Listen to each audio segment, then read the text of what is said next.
Delhi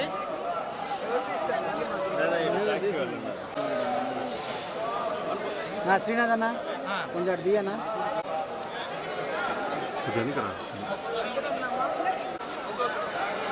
phone ఎత్తురాదు Kashi వెళ్ళిపోతాను వెనకాల local దిమ్మా కలిసి వచ్చాము నువ్వు అయిపోయినా మేడంతో పాటు వస్తున్నావా రైడ్ ఒకటి మనం కొంచెం చూడండి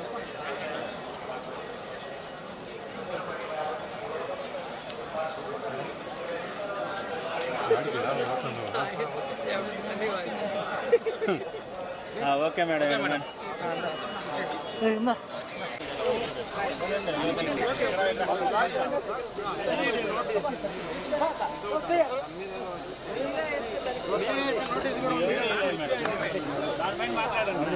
ఆంధ్రప్రదేశ్లో ఆడపిల్లలకి రక్షణ గురించి ఆలోచిస్తే చాలా బాధాకరంగా ఉంది.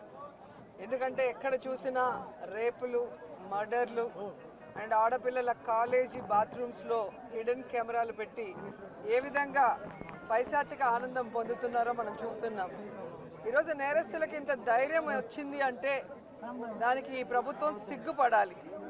ఎందుకంటే గతంలో జగన్మోహన్ రెడ్డి గారి ప్రభుత్వంలో ఒక తప్పు జరగాలి అంటే ఎంత భయం ఉండేదో మీకు అందరికీ తెలుసు.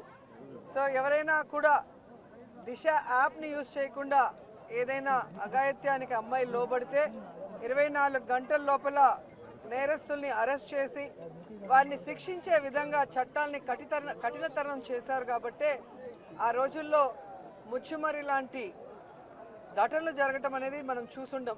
నిజంగా చాలా బాధాకరం. ఒక 9 ఏళ్ల అమ్మాయిని రేప్ చేసి చంపేసి ముక్కలు ముక్కలు చేసేశారు.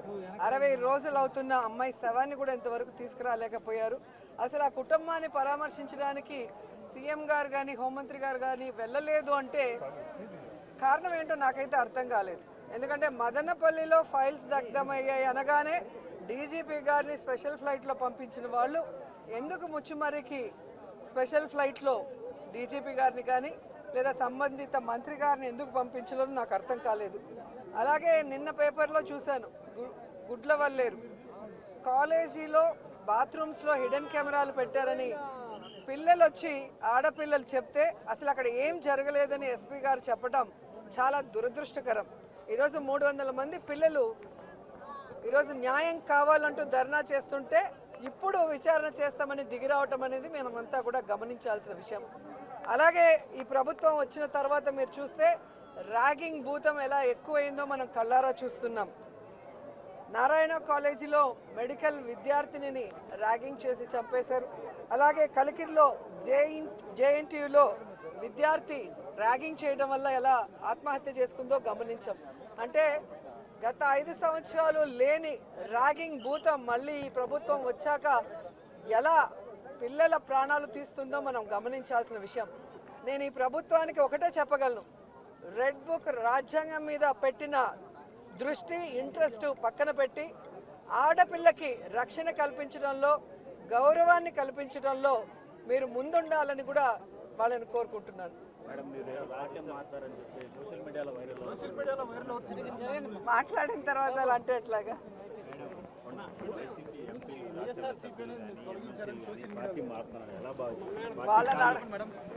వాళ్ళని అడగాలి సార్, వెళ్తున్న వాళ్ళని అడగాలి. ఇది ఈరోజు కాదు, గతంలో కూడా జగన్మోహన్ రెడ్డి గారి ప్రభుత్వం అపోజిషన్లో ఉన్నప్పుడు 2014 to 19 కూడా ఇలాగ చాలామంది మారారు. మారిన వాళ్ళు ఏమయ్యారో కూడా మనం కళ్ళారా చూసాం. సో ప్రజల చేత ఒక పార్టీ సిద్ధాంతాలు నచ్చి ఎన్నుకోబడిన ప్రజల పార్టీ సిద్ధాంతాలు నచ్చి ఎన్నుకోబడిన వాళ్ళు, పార్టీ నియమించిన వాళ్ళు ఈరోజు వెళ్ళిపోతుంటే వాళ్ళు ఆలోచించుకోవాలి వాళ్ళు చేస్తుంది కరెక్టా తప్ప అనేది. సో దీనివల్ల జగనన్నకో వైఎస్ఆర్సీపీ పార్టీకో ఎటువంటి నష్టం ఉండదు. ఎందుకంటే ఎప్పుడూ కూడా పార్టీకి ద్రోహం చేసి వెళ్ళిన వాళ్ళని ఎవరూ కూడా గౌరవించరు.